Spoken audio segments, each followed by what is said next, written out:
അക്കൂസ് കിച്ചണിലേക്ക് എല്ലാവർക്കും സ്വാഗതം. ഞാൻ ഇന്ന് ഉണ്ടാക്കാൻ പോകുന്നത് ഫിഷ് നിർവാനയാണ്.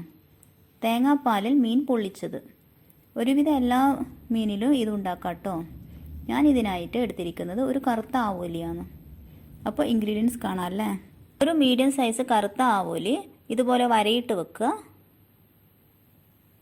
കുറച്ച് വെള്ളം, ഒരു പുളിനാരങ്ങയുടെ നീര്, ഒരു ചെറിയ കഷ്ണം ഇഞ്ചി ചതച്ചത്, 4 പച്ചമുളക് നീളത്തിൽ അരിഞ്ഞത്, ഒരു ചെറിയ കഷ്ണം മാങ്ങ ഇതുപോലെ കട്ട് ചെയ്തെടുക്കുക, കുറച്ച് കറിവേപ്പില, കുരുമുളക് പൊടി 1.5 ടേബിൾ സ്പൂണ്, മഞ്ഞൾപ്പൊടി, മുളക് പൊടി,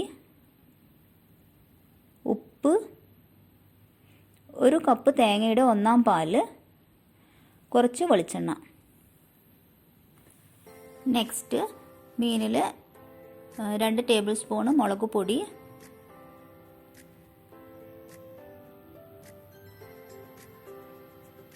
1 ടേബിൾ സ്പൂണ് മഞ്ഞൾപ്പൊടി, ഉപ്പ്,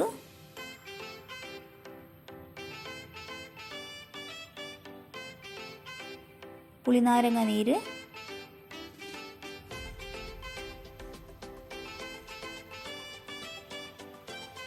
കുറച്ച് വെള്ളം ഒക്കെ ഇട്ട് കൈ കൊണ്ട് തന്നെ ഈ മസാല മീനിൽ നന്നായിട്ട് തേച്ച് പിടിപ്പിക്കണം.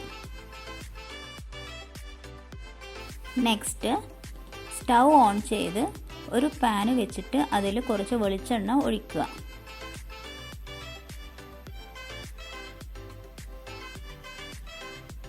എന്നിട്ട് മസാല പുരട്ടി വെച്ച മീൻ ഇതിൽ വെക്കുക. എന്നിട്ട് 2 സൈഡും നന്നായിട്ട് ഫ്രൈ ചെയ്തെടുക്കുക. വലിയ മീനായതുകൊണ്ട് മൂടി വെച്ച് തന്നെ വേവിക്കുക.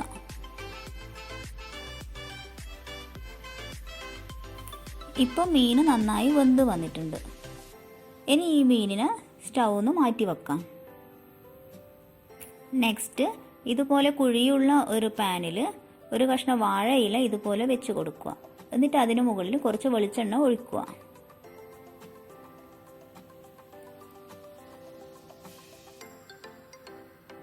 അതിന് മുകളിലായിട്ട് കുറച്ച് കറിവേപ്പില ഇട്ട് കൊടുക്കുക.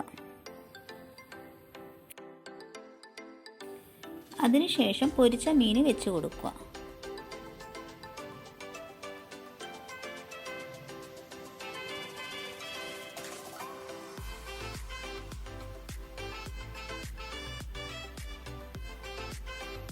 മീനിൻ്റെ മുകളിലായിട്ട് ഇതുപോലെ തേങ്ങാപ്പാൽ ഒഴിക്കുക.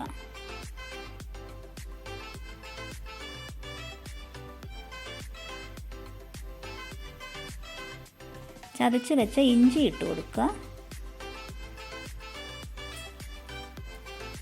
ചെറുതായിട്ട് മുറിച്ച മാങ്ങ ഇട്ട് കൊടുക്കുക.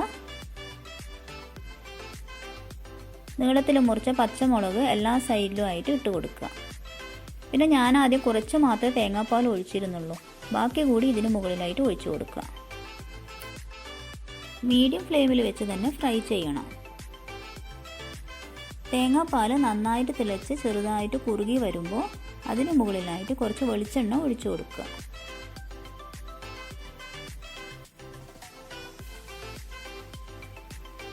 ലാസ്റ്റ് കുരുമുളക് പൊടി ഇട്ട് കൊടുക്കുക. ഞാൻ 1.5 ടേബിൾ സ്പൂണ് കുരുമുളക് പൊടിയാണ് എടുത്തത്. എരിവ് ആവശ്യമുള്ളവർക്ക് അത്രയും കുരുമുളക് പൊടി ഇട്ട് കൊടുക്കാം.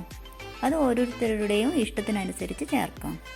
തേങ്ങാപ്പാൽ ഇതുപോലെ നന്നായിട്ട് കുറുകി വന്നാൽ ഗ്യാസ് ഓഫ് ചെയ്ത് നല്ല ചൂട് ചോറിൻ്റെ കൂടെ ചൂടോടുകൂടി തന്നെ കഴിക്കുക. Thanks for watching.